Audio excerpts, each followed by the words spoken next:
Hey, shalom, shalom, shalom. First and foremost, I want to give all praises to Yahweh, Bahashem, Yahweh Shai, Bahashem, Rahakwadash, giving double honors to the elders and apostles at Great Millstone who taught me this truth. Peace and salutations to the hopeful elect. Peace and salutations to the Hakim, the brethren out there on the highways and byways, pushing this truth in 100% sincerity. And peace and salutations to the few and sincere sisters who believe in this gospel. So I want to touch on a topic, or I guess a situation that was going on here in St. Louis. Well, I'm not in St. Louis right now, but back in St. Louis. I'm pretty sure some brothers may have heard about this situation with a Jake named Marcellus Williams, who was executed by the state of Missouri on the 24th, I believe. So I'm guessing that was Tuesday. Yeah, I believe it was Tuesday, right? And, according to, evidence and things like that, he was wrongfully executed because there was, back in 1998, he was accused of committing a murder from of an Edomite woman named, I know her first name was Felicia, but he was accused of murdering a so-called white woman. And there was evidence that had come out that,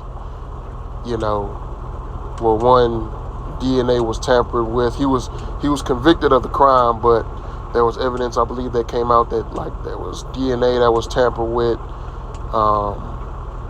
His DNA wasn't found, or there was DNA evidence that showed that it wasn't his, or things like that. Basically, there was evidence that proved his innocence, right?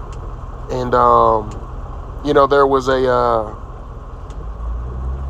campaign or a petition going around to, for Governor Mike Parsons, who's the governor in Missouri, to, put a halt to the execution. And, regardless of those attempts, he didn't do it, So I want to say Shalak Rayam to him, right? And the rest of Babylon. But yeah, Jake, his name was Marcellus Williams. They ended up executing him, and I got a video clip of the situation I want to play real quick. Hopefully it's still up. On Fox tonight, a Missouri judge rejects all legal efforts to vacate Marcellus Williams' conviction and death sentence, clearing the way for Williams' execution in less than 2 weeks. Fox 2's Kelly Hoskins joins us live outside the St. Louis County Courthouse in Clayton with more on today's decision. Kelly? Well, Mandy, Marcellus Williams has always maintained his innocence. Meanwhile, St. Louis prosecutor attorney Wesley Bell filed a motion to vacate Williams' conviction based on this new DNA evidence that excluded Williams from the crime scene. A judge has denied a motion to vacate the murder conviction and schedule execution of Marcellus Williams. The main thing with this particular case is his innocence. That should be the ground zero for any work that we do, to make sure that an innocent person is not incarcerated, but also not executed. Like that definitely should be, where we completely draw a line in the sand. Williams is on the death row for the 1998 death of Lisa Gale. He agreed to an Alford plea on August 21st, which allowed him to maintain his claim of innocence while still being convicted of first-degree murder in Gale's death. Gale was a social worker who previously worked as a reporter for the St. Louis Post-Dispatch. I believe that, the evidence and its mishandling definitely had an effect on the case overall. And we don't know what would have happened had that evidence not been mishandled, had it not, not been lost, had it not been basically destroyed for evidentiary purposes. Testing revealed Williams' DNA was not on the knife used in the murder, leading some to argue that he was not the killer. But then questions were raised about the DNA evidence being mishandled and contaminated by the original members of the prosecution team. Williams agreed to take a plea deal where he would spend the rest of his life in prison without the possibility of parole, but would avoid execution. However, Missouri attorney Andrew Bailey opposed that deal and went to the Missouri Supreme Court to stop it. St. Louis County Prosecuting Attorney Wesley Bell released a statement, and it reads in part, "There are detailed and well-documented concerns regarding the integrity of Mr. Williams' conviction.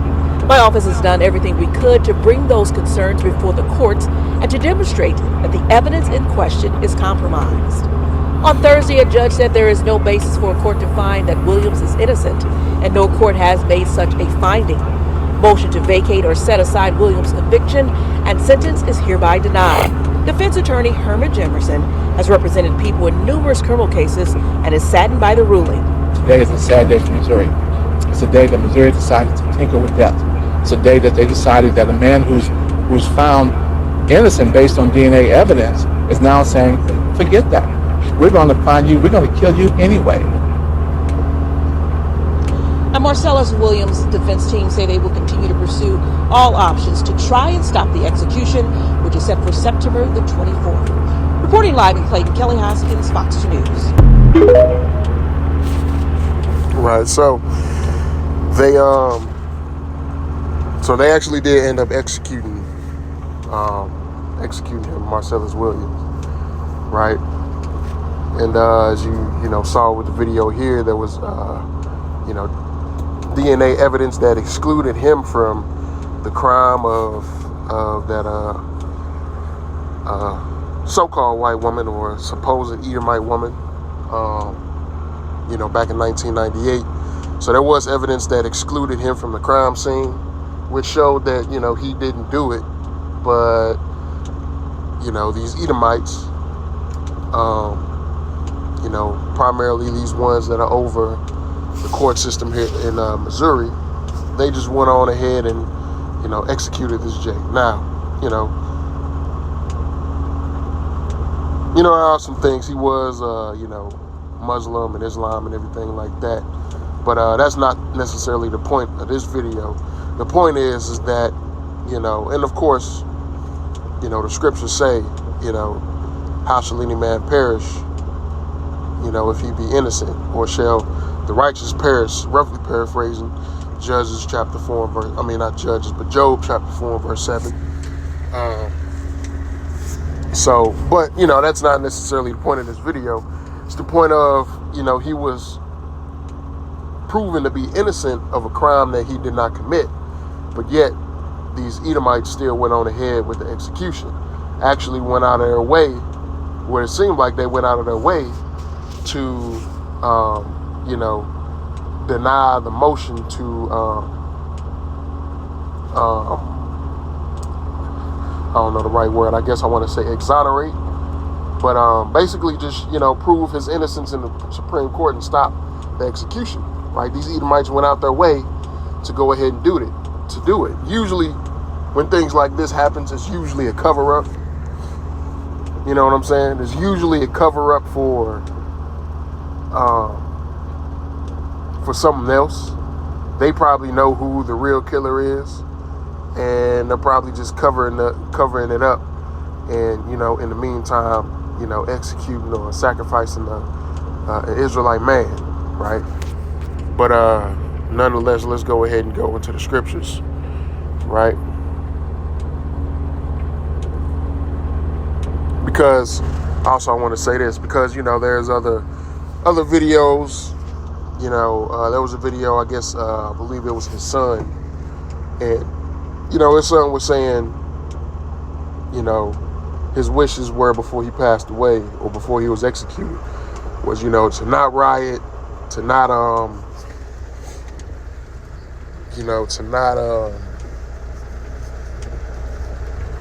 not resort to violence and things like that. And, I actually agree with that. I agree with that because that's according to the scriptures. And, according to his son, I don't have that video in my list right now, but there was a video of some words his son had, just kind of conveying a message that his father, who is Marcellus Williams, said about, before he was executed. One thing he did say, he said his father came to terms with, what was going to happen. And, he went on and took it. And, I thought about that, in relation to the scriptures, just going a little further off topic of what the video is about. But on the spiritual side, I thought about that in relation to the scriptures, that hey, we may have to endure things like that in these coming days, and that's the spirit that we should have. We should come to, right now, we should come to terms and come to, just come to grip with, hey, in this truth, we might have to be a sacrifice. We might have to be a sacrifice for the ministry. You know what I'm saying? But there's promises for us that, we will rise once again with Yahweh Shai when he comes back.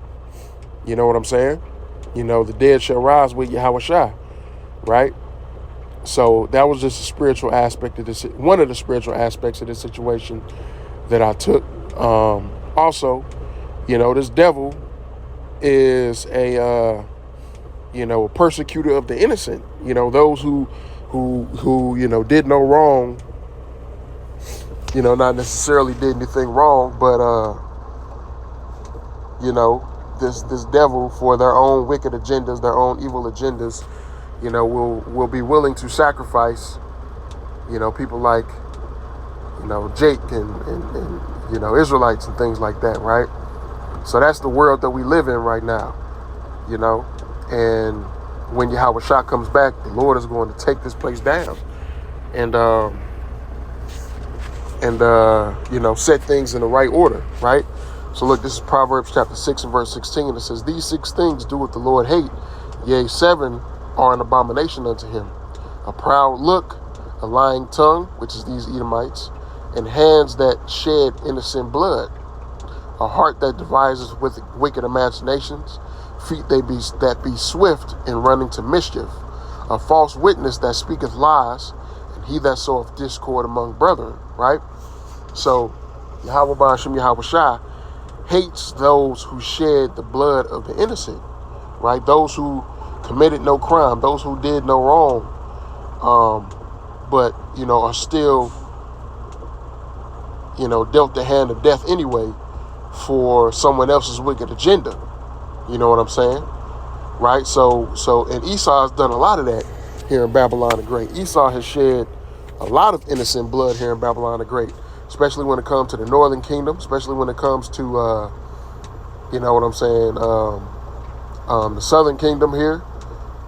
Esau has shed a lot of innocent blood, in this land, right? And there's countless stories, right? I was driving through Georgia 2 weeks ago, right? Because I'm a truck driver, so I had to go pick up somewhere in Georgia, not too far outside of Atlanta, and I passed up. Well, I didn't see the actual lake, but I passed up an exit that said Lake Lanier. And if you know the story of Lake Lanier, it was once a community of Israelites, right? And there was, I can't remember if there were bodies of water near it or around it, or like a river around it somewhere, and they rerouted, and Esau rerouted the river, right? They did something where they rerouted the river, or I gotta find the full story on it, so don't quote me on that part. But what I do know is Esau basically did something with a particular body of water over there and rerouted it to where it flooded this Jake town, right? And now this lake called Lake Lanier sits on top of this town that used to be a town for Israelites, right? And from what I believe, there was no evacuation orders. They didn't let nobody know. They just did the shit and flooded everybody out and killed everybody there, right? You got this event called the Devil's Punch Bowl, where basically, I believe it was the Union Army was really just down there in Mississippi just killing a bunch of Jakes, right? Killing a bunch of Jakes. And they killed so many people, and there was so much blood that, when they was burying them, that there's, in that particular land, and I forgot what place it was in Mississippi, or what town it was in Mississippi. But in that particular land, can't nothing grow because, there were so many bodies buried under there. right? So this devil has committed a lot of wickedness. This devil has committed a lot of atrocities and shedded a lot of innocent blood over here in Babylon the Great, right? The book of Ezekiel, chapter 35 and verse 5, it says, because thou hast had a perpetual hatred and hast shed the blood of the children of Israel by the force of the sword in the time of their calamity, in the time that their iniquity had an end. Therefore, as I live, saith Yahweh, I will prepare thee unto blood, and blood shall pursue thee. Sith thou hast not hated blood, even blood shall pursue thee. Thus will I make Mount Seir most desolate, and cut off from it him that passeth out, and him that returneth, right? So, you got people who might ask the question, well, what's going to happen to these people for doing these things that they do? Well, the Lord has a plan for that. The Lord's got a plan for that. You know what I'm saying? The Lord is going to recompense them for all of the wickedness that they've committed, right? The Lord is going to handle that, right? That's why the scriptures say, wait on me, for vengeance is in my hand, right? Roughly paraphrasing, right? I think this is Zephaniah 3 and 8. Yeah. You know what? Let me start at verse 7. Zephaniah 3 and verse 7. It says, I said, surely thou wilt fear me. Thou wilt receive instruction, so that dwelling should not be cut off. Howsoever I punished them, but they rose early and corrupted all their doings. Therefore wait ye upon me, saith the Lord, until the day that I rise up to the prey. For my determination is to gather the nations, that I may assemble the kingdoms, to pour upon them mine indignation, even all my fierce anger, and all the earth shall be devoured with the fire of my jealousy.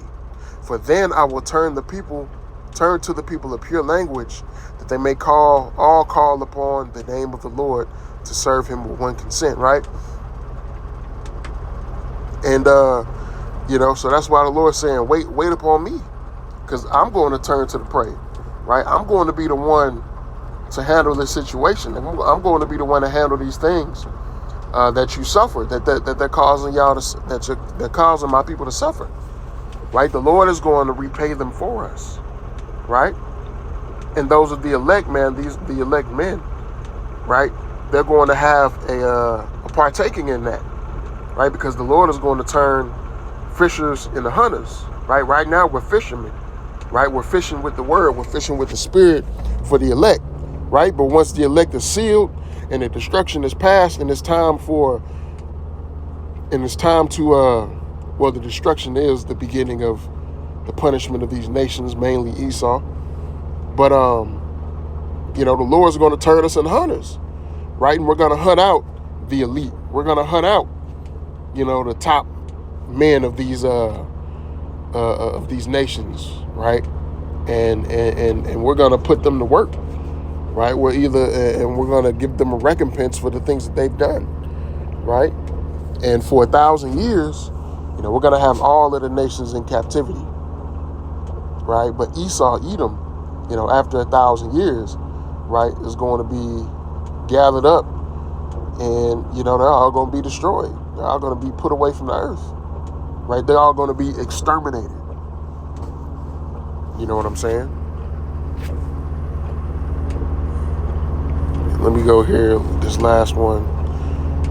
This is Habakkuk chapter 1 and verse 4. It says, therefore the law is slacked, and judgment doeth never go forth. For the wicked doeth compass about the righteous, therefore wrong judgment proceedeth. Right? So, the Lord, wrong in Babylon the Great, all you see is wrong judgment. Right? All you see here is wrong judgment, evil judgment, right? Where things are just distorted, things are just in distortion, because this is a wicked society, this is a wicked system, and in wickedness, right? And it's not an overt wicked society; it's a covert wicked society. They try and make the things that they do seem like it's for the betterment of the people, the betterment of society, the betterment of you, right? When really, it's a wicked, degenerate twist to it, You know what I'm saying? So they got to cover it up. They can't just, come right out forth with some of these things that they do. You know what I'm saying? So, but that's all I have for this lesson. Lord willing, this is edifying. Giving all praises to Yahweh, Bahashem, Yahweh Shai, Bahashem, Rahakwadash. Double honors to the elders and apostles. And until next